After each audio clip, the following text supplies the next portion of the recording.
ఎదురు చూడని ఇంత హాయిని మరిచిపోదు మనసు. ఒదిగి ఉండి నీ వాకిటిలో బదులు కోరి నే నిలుచున్నా. దారి తెలియని చీకటిలో వెలుగు చూసి కాదంటానా. ఊరించి ఇది ఏ మాసం?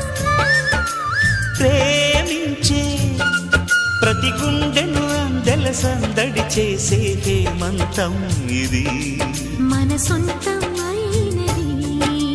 కిలకిల నవ్వే కోయిల కోసం వచ్చింది మధుమాసం. మిలమి